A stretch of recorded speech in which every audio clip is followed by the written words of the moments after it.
ಮಹಿಳಾ ಮೀಸಲಾತಿ ಬಿಲ್ ವಿಚಾರದಲ್ಲಿ ಉಂಟಾದಂತಹ ರಾಜಕೀಯ ತೀವ್ರತೆ ದಿನದಿಂದ ದಿನಕ್ಕೆ ಹೆಚ್ಚುತ್ತಾ ಇದೆ. ಬಿಲ್ ಸೋಲಿನ ಹೊಣೆಗಾರಿಕೆ ಯಾರದ್ದು ಎನ್ನುವ ಪ್ರಶ್ನೆಯ ನಡುವೆ ರಾಜ್ಯ ಬಿಜೆಪಿ ನಾಯಕರಿಂದ ವರಿಷ್ಠರು ಸ್ಪಷ್ಟ ಮಾಹಿತಿ ಕೇಳಿದ್ದಾರೆ.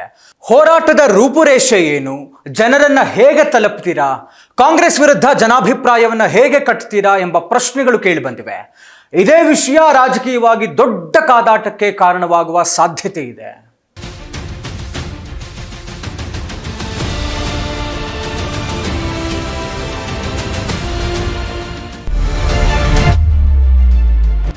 ಮಹಿಳಾ ಮೀಸಲಾತಿ ಇಂಪ್ಯಾಕ್ಟ್ ಕುರಿತು ಬಿಜೆಪಿ ಪ್ಲಾನ್. ಮಹಿಳಾ ಮೀಸಲಾತಿ ರಾಜಕೀಯ ಅಸ್ತ್ರವಾಗುತ್ತಾ? ಮಹಿಳಾ ಮೀಸಲಾತಿ ಬಿಲ್ ದೇಶದ ರಾಜಕೀಯದಲ್ಲಿ ಮಹತ್ವದ ಮೈಲುಗಲ್ಲಾಗಬೇಕಿತ್ತು. ಆದರೆ ಅದು ಸೋತ ಹಿನ್ನೆಲೆ ಬಿಜೆಪಿ ಹೈಕಮಾಂಡ್ ಗಂಭೀರವಾಗಿ ಪರಿಗಣಿಸಿದೆ.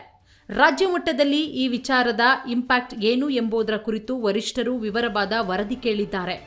ಮೂಲಗಳ ಪ್ರಕಾರ ಹೋರಾಟದ ನಕ್ಷೆ ಸಿದ್ಧಪಡಿಸಲು ರಾಜ್ಯದ ನಾಯಕರಿಗೆ ಸೂಚನೆ ನೀಡಲಾಗಿದ್ದು, ಯಾವ ರೀತಿಯಲ್ಲಿ ಜನರ ನಡುವೆ ಈ ವಿಚಾರವನ್ನು ತೆಗೆದುಕೊಂಡು ಹೋಗಬೇಕು ಎಂಬುದರ ಬಗ್ಗೆ ಸ್ಪಷ್ಟ ಯೋಜನೆ ರೂಪಿಸಲು ಸೂಚಿಸಲಾಗಿದೆಯಂತೆ.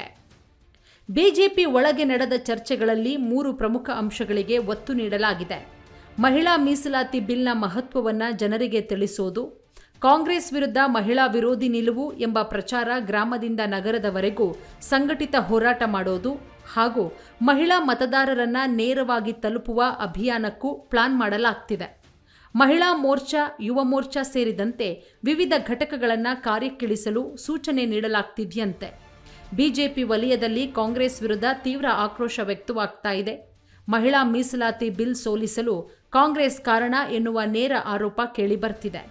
ಇನ್ನೊಂದು ಕಡೆ ಕಾಂಗ್ರೆಸ್ ವಲಯದಲ್ಲಿ ಸಂಪೂರ್ಣ ಭಿನ್ನವಾದ ಬಿಲ್ ರಾಜಕೀಯ ಲಾಭಕ್ಕಾಗಿ ಬಳಸಿಕೊಳ್ಳಲು ಬಿಜೆಪಿ ಯತ್ನ ನಡೆಸ್ತಾ ಇದೆ ಎನ್ನುವ ಆರೋಪವೂ ಕೇಳಿ ಬರ್ತಿದೆ. ಇದರಿಂದ ಮಹಿಳಾ ಮೀಸಲಾತಿ ವಿಚಾರ ಮುಂದಿನ ಚುನಾವಣೆಯಲ್ಲಿ ದೊಡ್ಡ ರಾಜಕೀಯ ಅಸ್ತ್ರವಾಗುವ ಸಾಧ್ಯತೆ ಇದೆ. ಇದರ ನಡುವೆ ದೆಹಲಿ ವರಿಷ್ಠರು ರಾಜ್ಯ ನಾಯಕರಿಗೆ ಸ್ಪಷ್ಟ ಸಂದೇಶ ನೀಡಿದ್ದಾರೆ. ಮೊದಲು ಸಂಪೂರ್ಣ ಕಾರ್ಯಯೋಜನೆ ನೀಡಬೇಕು, ನಂತರ ಹೋರಾಟದ ತೀವ್ರತೆ, ಸ್ವರೂಪ ಹಾಗೂ ಇಂಪ್ಯಾಕ್ಟ್ ಕುರಿತು ಚರ್ಚೆ ನಡೆಸಬೇಕು ಅಂತ ಹೇಳಲಾಗಿದೆಯಂತೆ. ರಾಜ್ಯ ನಾಯಕರಿಂದ ವರದಿ ಬಂದ ನಂತರ ದೆಹಲಿಯಲ್ಲಿ ರಾಜ್ಯ ನಾಯಕರೊಂದಿಗೆ ಇದರ ಕುರಿತು ಮಹತ್ವದ ಸಭೆ ನಡೆಸುವ ಸಾಧ್ಯತೆ ಇದೆ. ಒಟ್ನಲ್ಲಿ ಮಹಿಳಾ ಮೀಸಲಾತಿ ಬಿಲ್ ಸೋಲು ಈಗ ರಾಜಕೀಯ ಕಾದಾಟಕ್ಕೆ ಕಾರಣವಾಗಿದೆ. ಬಿಜೆಪಿ ಇದನ್ನ ಜನಾಂದೋಲನವಾಗಿಸಲು ಮುಂದಾಗಿದ್ರೆ ಕಾಂಗ್ರೆಸ್ ಇದನ್ನ ರಾಜಕೀಯ ಪ್ರಚಾರ ಎಂದು ತಳ್ಳಿ ಹಾಕ್ತಾ ಇದೆ. ಈ ಸಂಘರ್ಷ ಯಾವ ಮಟ್ಟಕ್ಕೆ ಹೋಗುತ್ತದೆ, ಈ ಮೀಸಲಾತಿ ಮಹಿಳಾ ಮತದಾರರ ಯಾವ ರೀತಿ ಪರಿಣಾಮ ಬೀರುತ್ತದೆ ಅನ್ನೋದು ಮುಂದಿನ ದಿನಗಳಲ್ಲಿ ಸ್ಪಷ್ಟವಾಗಲಿದೆ.